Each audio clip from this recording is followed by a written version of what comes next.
And that maximum wave, once a mode becomes larger than that, it's no longer a wave, right? And that to me is something that is really awesome. And so when I'm in a regime where K over A is much bigger than H, right? That's my so-called underdamped regime, where my modes shrink, right? And they get redshifted. But once K over A is less than H, now I'm in a place where I'm totally overdamped, and the modes stop evolving, right? Especially as that ratio gets bigger and bigger, the imaginary part of the real part of the ansatz has gone away, and the imaginary part is so big that the modes themselves just stop evolving. Otherwise, they decay away very slowly. So when I do perturbation theory, I'm still going to talk about having my quantities decomposed onto a part that cares about the background, right? That purely and 100% obeys the cosmological principle, plus some fluctuation on top of that background. But I'm always going to keep in the back of my mind that when I come up for the dynamical equations that describe these variables, right, I have to do so understanding that the scale of the universe is going to play a role and is going to be relevant. So these are the quantities rho, the metric, and phi. If I take this is the most exciting slide. I take a metric, I give it a general perturbation, right? You can find this in Weinberg's book. You can find it all over the place. But what this is saying is that I can, if I want to take a general metric and change it by a little bit, there's only so many ways that I can change it, right? Because of the symmetry of the metric and the number of degrees of freedom that I have, the best I can do is add these variables to it in order to move that metric away from pure homogeneity and isotropy. Now, there's a lot of decomposition here, and I'm not going to spend a ton of time on it because it's easier to just first classify what these fields look like. Okay, so there were 4 scalar fields, phi and psi, which existed along the diagonal. And then there were 2 other scalars, B and E. I guess maybe I'll show you here. E generates anisotropic stress through Eij, and B contributes to the dx dt terms. Then there are 2 vector fields, which I've called S and F, and then there's a tensor perturbation. And we've constructed it in the so-called scalar vector tensor decomposition so that the Hij's have no trace and they have no transverse part, so they have no scalar or vector part. S and F have no transverse part, so they have no scalar part, and phi, psi, B, and E are just purely scalars. And so we can talk about them one at a time, okay? So first, we'll talk about vectors, and all I'm going to say is we're not going to talk about vectors. They decay away. They're irrelevant. What? Oh. Sorry. I love the enthusiasm. I don't know what you said, but it was enthusiastic. Okay. Now the tensors. The tensors are actually my favorite, probably Maya's favorite too, right? The tensors are my favorite because when you plug this ansatz into general relativity and then you linearize it, you get a wave equation out, right? Which sounds like a lot of work, but just you wait, right? But I get a wave equation, which are of course known as gravitational waves, for the Hij's, which represent 2 polarizations of gravitational waves. Those are, of course, sourced by the anisotropic stress, or the transverse traceless projection of the anisotropic stress tensor. But I don't have to do any other work than look at Einstein's equations and get out Hij, which also happen to be manifestly gauge invariant from the construction of the way that I did the metric perturbation. But scalars are another story. Right? Again, to go back to the talks that we had, or the lectures that we had this morning. While gravitational waves, tensor modes, are solutions to linearized Einstein's equations, there are no unsourced scalar waves in GR. Right? If there were scalar things in vacuum solutions to relativity that obeyed wave equations, LIGO would be having a different conversation. Right? And so if I want to think about perturbation theory for the scalars, I actually necessarily have to construct objects that blend together the deformations of space-time, that is the perturbations of the metric, with the perturbations of the stuff in the universe. Those two things have to come together if I'm going to try to find wave equations for anything in the scalar sector. Moreover, because because this is this blending of the left and right-hand sides of Einstein's equations, the scalars are also gauge dependent. That is, I can do transformations to move the perturbation from one of these scalar fields to another one of the scalar fields on just in the metric side of the equation, or transfer the perturbation to the stress energy tensor and back. Right? So there are gauge transformations that allow me to move from one gauge to another. Luckily, though, there are some objects that we can create, that we can define, that are invariant to this gauge transformation. Perhaps most famously, what are known as the two Bardeen potentials, psi and phi, which obey this set of coupled differential equations. Which, as an aside, if you ever find yourself desperately looking to ChatGPT to verify that you've written down these equations correctly, it got these wrong. So just be careful. So again, as a quick aside or amusing, one of the things that we like to do, right, is we like to choose a gauge and then work in that gauge.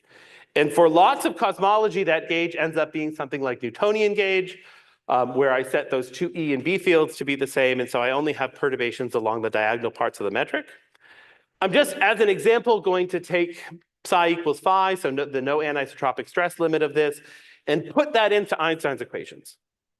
What I get out is a Poisson equation that would allow me to solve for that one remaining degree of freedom in terms of delta rho, right? Which I could write these in terms of the gauge invariant delta rho, but again, I'm constructing something that this could be the Bardeen potential, which is also in and of itself gauge invariant. One, I want to point out, this is a statement of what I said before, right? Where we actually haven't found a wave equation yet, right? This is a Poisson equation. So if I know delta rho, I can calculate psi without doing any extra work. And when I do, I come up with mode by mode solutions to this equation that look like this final formula. So here's my word of warning. You did all of this responsibly. You talked about a small change to the metric, you linearized Einstein's equations, and now you've come up with what is absolutely a classic result that we use all the time in cosmology. The trouble is that delta rho over rho, which is the quantity that we generally use to talk about how small are the variations of the stuff in the universe. This thing could be small, but the pure scales of the problem, that is h and k, can conspire to make phi big. Okay? And so what it means to be small is something that we have to treat very, very carefully as we go along with our work. Right? Something that looks small as a subhorizon quantity, once it becomes a superhorizon quantity, now breaks the linearized Einstein's equations and is no longer a perturbation. Okay?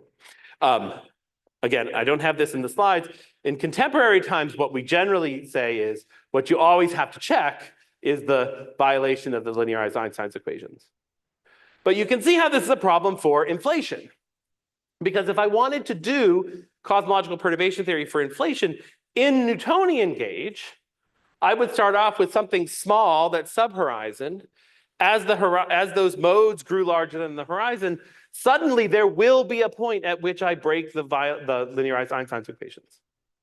Right? Just because k over h, which comes from the background, has changed the dynamics of the mode and put me outside of the regime of validity of this particular gauge. So even though all of these things are related by gauge transformations, you can be in a good gauge, you can be a good linearized system in one gauge, do the gauge transformation, and end up in a system that's no longer linear.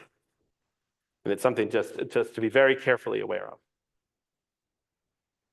And so, like the Bardeen potentials, in cosmology, what we want to do is we want to define a set of gauge invariant things. Okay, and so for completeness, the first one that we always introduce is the so-called co-moving curvature perturbation on uniform density hypersurfaces, zeta.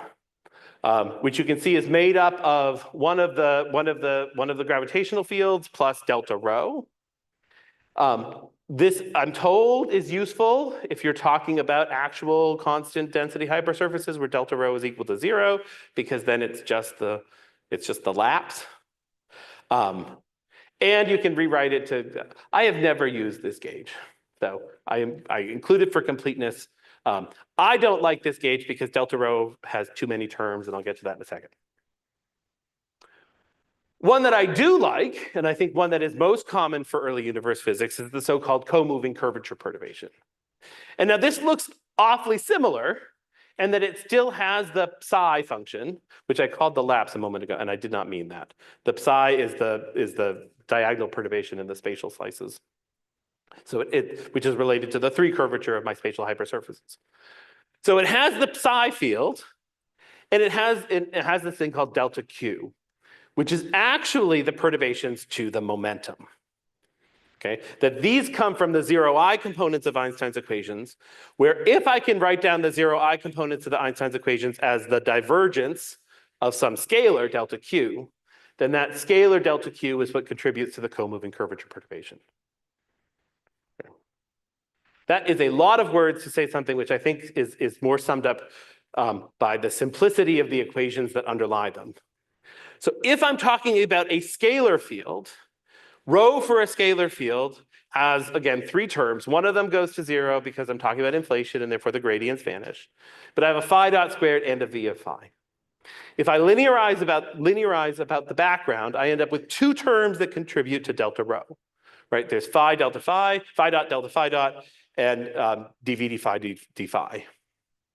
Now, perhaps you are in places where with a gauge choice, you can get rid of one of the 2 terms on the right-hand side of that, but I find that very complicated, and I think other people do too, which is why they don't use it. Whereas for a scalar field, if I look at the momentum, the 0I components of the stress energy tensor, I can very quickly write that as the divergence of something that has the background velocity and delta phi. And when I have that equation now, I have a really simple term for what the delta Q's look like. And that simple term for what the delta Q's look like make this gauge one that's convenient for studying what happens during inflation. Okay, because of course during inflation, I want to now move away from the general delta rhos and delta p's, and I want to write it in terms of the background that I know exists and the fluctuations on that background. I think I should say that a little bit slower because I think that was too fast. So the way that we defined the co-moving curvature perturbation was such that all I needed to know was what delta rho was, or delta p was, or delta t0i. In general, if I have a universe filled with anything, that t0i is calculatable, whether it's a scalar field or a fluid or whatever components you want to put in the universe. Okay?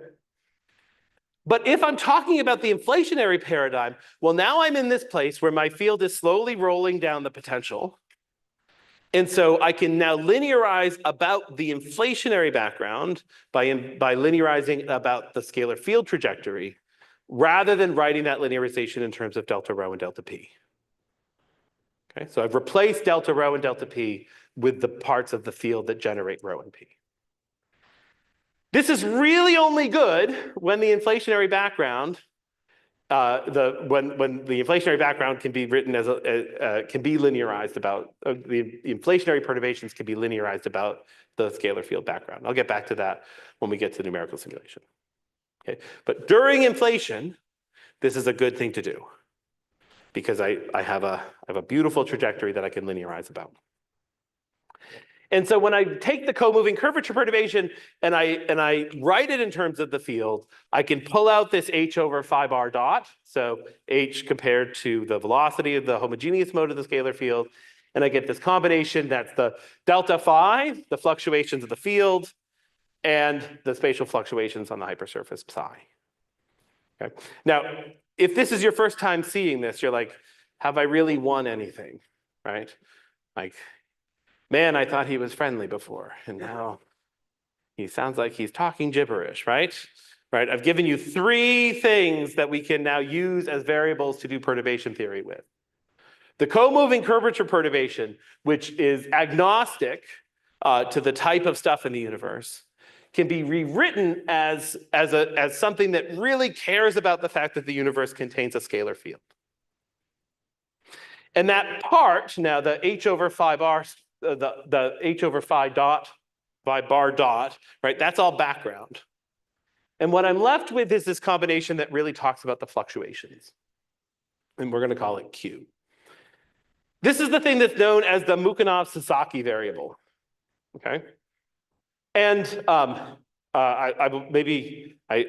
thought I had a big thing. This must be on the next slide. Okay. So I'm not going to worry about zeta, but I am going to worry about the co-moving curvature perturbation, and I'm going to worry about the Mukhanov-Sasaki variable.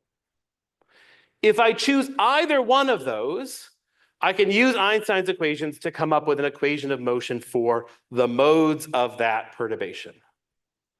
Okay?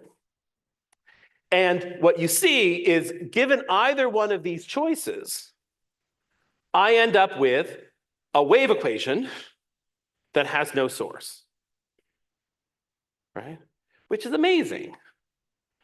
Because all of the dynamics now that make this different than a standard wave equation are the fact that the background contributes to the evolution of the modes at some point.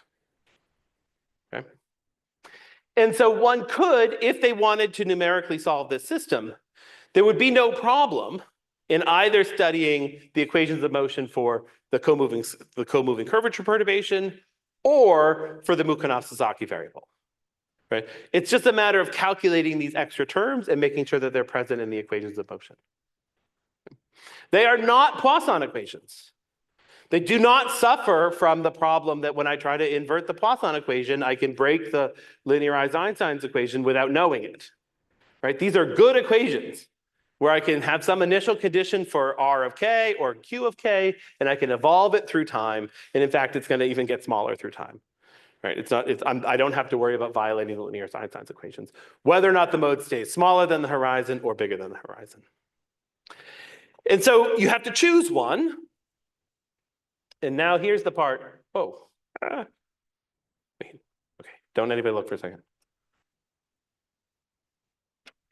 Okay, we'll do the simulation first. I couldn't remember where it came up. Okay, we're good? We're going to choose one. The one we're going to choose is the Mukhanov-Sasaki variable. Okay, so for those of you who got the simulation to work, hopefully you still have it up and running. Hopefully Google has not stopped you from having the solution to the background stored in whatever cloud RAM it can be stored in. Okay, and if that's true, you have some solution to the background which we're going to linearize about. There was one plot that I skipped. You don't have to go to it, but I just wanted to bring it up for a second. I skipped this plot because we were running out of time. But I do want to tell you what it's a plot of because it's about to become really important to us. This is a plot of AH, which is the so-called co-moving horizon. Why this is important is not because AH in and of itself is particularly special, but the point at which the modes go from subhorizon to superhorizon is when K over A, the physical side of the mode, is equal to H. And so if I solve that for K, I can find out for what values of K are you inside the horizon or outside the horizon. And so what this tells me is that between K of 0 and K of 3.5 times 10 to the 43, those modes are going to leave the horizon during inflation in the model that we have, right, for the simulation that we've run. The other half of this curve will also tell me for some of those modes, they're going to come back in. The modes are going to re-enter the horizon, but we'll get to that if we have time. Okay, but these plots are going to give us an idea of how many modes we can actually trust. So if I go down to the time for perturbations, the first cell here actually calculates what's the smallest mode. I said 0 before, but I guess it's 8. Okay, that's the mode that corresponds to H at the beginning of the simulation, to the mode that just leaves the horizon when inflation ends. And you can see this covers 43 orders of magnitude. Okay, so you have lots of choices as to what mode you want to play with. I'm not going to say which one you should choose, but I'm going to go ahead and choose something that's just a little bit smaller than the maximum so that I can watch it leave the horizon after the simulation's been going for a little bit. And so my choice is going to be like 1 times 10 to the, let's say, 42. Okay. So whatever you chose, now you'll end up with 2 plots that look like this. So the K that we chose is this red line, wherever your red line might be. And now I can see that K compared to AH at some point is going to cross, and therefore the mode is going to leave the horizon. On the right-hand side, I produced a plot that many of us like to produce when we talk about these modes, because T now goes upward, and the wavelength goes to the left. And so you can now see the mode during inflation is rapidly stretched. And the Hubble, the horizon grows a little bit more slowly, and they cross at one point, and then at some point they're going to cross again, and those 2 lines are going to re-meet. I would like you to compare this to the cartoon figure that's in all of the cosmology textbooks, which looks nothing like this, because the simplified version uses those 2 pieces of information to draw something that doesn't really capture the dynamics of what's going on. So that's a little bit of axe I have to grind, but this is the real picture. Okay, this actually comes from doing the simulation. So now I want to actually solve the dynamical system for the Mukhanov-Sasaki variable at that scale. Okay, you can see there are terms, but they're just terms that depend on the background. And I already calculated the background, so I can calculate any terms I want and add them to this equation of motion. And now, okay, run the solution, and look, it worked. And so I can produce a plot of what this mode looks like. Okay, now is the time to say, ah, or oh. Okay. Thank you. I don't know. Isn't this the most beautiful thing? Like, I don't know. Looking at, okay.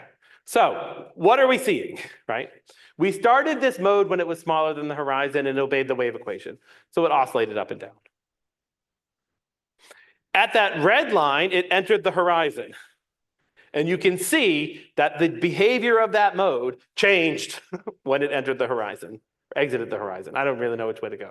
It became bigger than the wavelength became bigger than H inverse.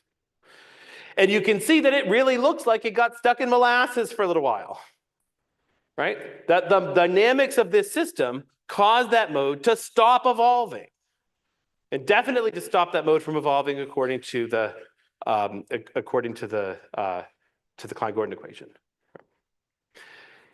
I can do better by taking a look now. I can convert the Mukhanov-Sasaki variable directly to the co-moving curvature perturbation. And I can also see that this jet, now I'm top plotting the magnitude squared of the mode, which is why it's always positive, but its amplitude drops till it hits the horizon, and then it freezes out. Okay. This is the dynamical system saying you're going from underdamped to overdamped, right? And the background matters, because what's on the right-hand side is what the equation of motion would look like without those extra terms that defined it as the Mukhanov-Sasaki variable. What's on the right-hand side is if I just had the equation of motion for a scalar field in an expanding universe with this background, what happens to it? Well, the same phenomenology, right? It's oscillating and it freezes, but it oscillates and freezes differently. Okay. And so I said that as just, this is the wave equation. Well, what obeys the regular good old-fashioned wave equation? Gravitational waves, right? Remember, the gravitational waves are easy because they're just wave equations. And so we see that tensor perturbations freeze out, scalar perturbations freeze out, but they freeze out differently because of the way that the background interacts with the friction terms that cause those modes to freeze out. And again, I think this is one of the least loved pieces of doing this cosmological perturbation theory. It's one thing to look at the terms in an equation of motion and say this one matters and this one doesn't, so R dot is 0. I think it matters, it's much better to take a look at the actual system and watch that mode as it moves from one regime to another, where I can actually see it get stuck in the cosmic Hubble molasses. What fails, though, is that all the junk that happens after the green line. And that's because my Mukhanov-Sasaki variable has to do with the fact that I can linearize the background in terms of a non-zero phi and fluctuations about that phi. Once the field starts sloshing about in its minimum, the potential is no longer you can no longer linearize delta rho or delta q in terms of a homogeneous background. The rho becomes truly nonlinear. Okay?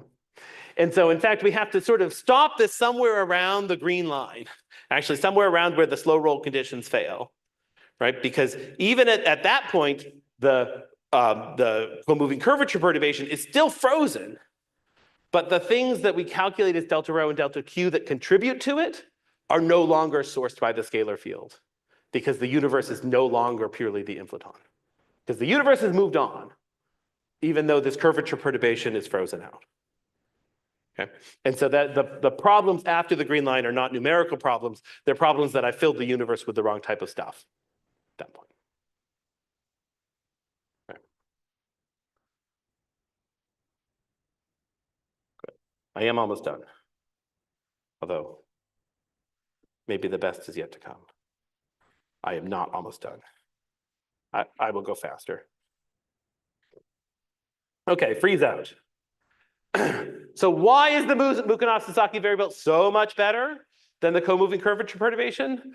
Well, it comes from the fact that if I take that Mukhanov-Sasaki variable and I plug it into the action, right? So before I was caring about general relativity, now I'm caring about particle physics.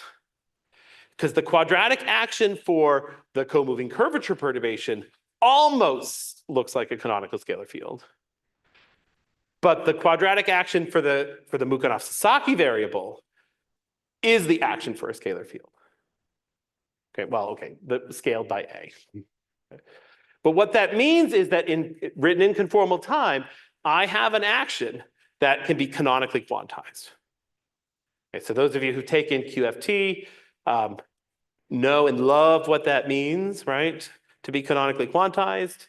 Right? It means that I can promote these to operators. I can talk about creating and annihilating modes, and that they're really particles, and that I can write down all of the statistics I love about that, including what the vacuum fluctuations should look like. So if you haven't taken QFT, the magic of writing down a canonically quantized scalar field means that I can use one set of initial conditions, or a physical set of initial conditions known as the Bunch-Davies vacuum, to describe what the initial conditions for these modes look like. So my dynamical system, which of course when we did it, we started at 1 or something. Now I can actually say, given this quantum mechanical vacuum, this is the size of the Mukhanov-Sasaki variable at early times. And I can see how big that becomes when it freezes out. Because the size that it freezes out at is the size that it re-enters at. And that's what inflation does. It takes these modes, sourced by the Bunch-Davies initial condition. I'll skip this is a beautiful drawing though, don't you think? Oh, I'm going the wrong way. Frozen, anyway, spent all night on that. I can take these modes and I can actually write down solutions to what they look like. And I know what their amplitude then is as a function of time at early times. So I can start the simulation there. So if I assume nearly exponential expansion rate, I can write down analytically what these Mukhanov-Sasaki variables look like. What is their size as a function of time? And then I can evaluate what that size must be when k equals AH, or k over A equals H. And when I do that, I get the actual size of the co-moving curvature perturbation, which is a function of H in the background. It's a function of just a couple of things, right? But it's a number, right? This is an actual scale. It tells me how big the fluctuations are when they exit the horizon. And it doesn't come from magic, right? It comes from the fact that it's a second order differential equation with an initial condition, right? That happens to get stuck in molasses at some size. Of course, how big this is depends very carefully on how big is H when the mode leaves the horizon. The bigger H is, the longer that mode has evolved, and the smaller its amplitude is. Right? And so the size of these fluctuations is a very precise measure of the Hubble scale at the time when the mode left. I think I said that. We could do the exact same thing for the tensor modes. Like with all things today, the tensors have been more fun because they don't have these extra terms, right? To canonically quantize the tensors only requires me to do a simple rescaling with the scale factor. But that means that when I calculate the amplitude of the tensor modes, I get a different answer, right, than I did in the scalar case. Even though they have the canonically quantized object has the same initial condition. They're still Bunch-Davies as initial conditions. And the freeze-out process is the same. The evolution of those modes is different. And so the height of the power spectrum for the tensor modes only depends on h squared, as opposed to the height of the scalar modes, which depend on h to the fourth. And from that, we get this algebra, where now I'm trying to find out, well, how, if I allow for modes to leave at slightly different times, how can I track how the spectrum is changing in amplitude? And that means that I take the derivative of the spectrum with respect to the wave number. Anyway, I can write these in terms of the slow roll parameters. Now, I'm glossing by this because I actually think that many of you have maybe heard this part of the story, and this is actually a part of the story that's told very, very well in all the references that I've shown you before. But the idea is that our argument about how to track modes that leaves now allows us to write down the amplitude of the scalars, the amplitude of the tensors, how are the scalars changing, how are the tensors changing, and the ratio of the two. Those are my inflationary observables. Now, I can convert them to a slightly different set of slow roll parameters, which I don't have time to talk about. I can evaluate them at the time when that co-moving mode, the co-moving mode that's present in the CMB left the horizon. And that's the thing that I use the CMB to constrain. So the great prediction of inflation is the size of these primordial fluctuations that got frozen out. If I look at the specific modes that I can see in the CMB, I can track those specific modes back to when they left the horizon, and that gives me measurements of what H and phi dot and the characteristics of the inflationary period were at the moment that it left the horizon. The very last thing I'm going to say is that mode, which is I think 0.05 inverse megaparsecs, the co-moving mode is 0.05 megaparsec, inverse megaparsecs. Somebody with CMB knowledge will know that. That mode left the horizon 50 e-folds or so before the end of inflation. So to solve the horizon problem, that's how much inflation we need. Right? Actually, to solve the monopole and to solve the flatness problem, between 50 and 60 e-folds are also required. Right? There's this sort of magic spot where that much inflation allows the universe to be correctly initial conditioned to maintain the critical density and to get rid of all of the magnetic monopoles. So what I hope we've done, and I'm going to stop talking, I promise, is you've seen how straightforward it is to do a quick simulation of both inflationary dynamics and how quantum fluctuations are imprinted into those, and use the inflationary dynamics to find out how the quantum fluctuations are imprinted on the late universe, and how freeze-out happens, and how we can learn about what happened inside of inflation from the CMB. Tomorrow, post-inflation. Now I promise I'm done.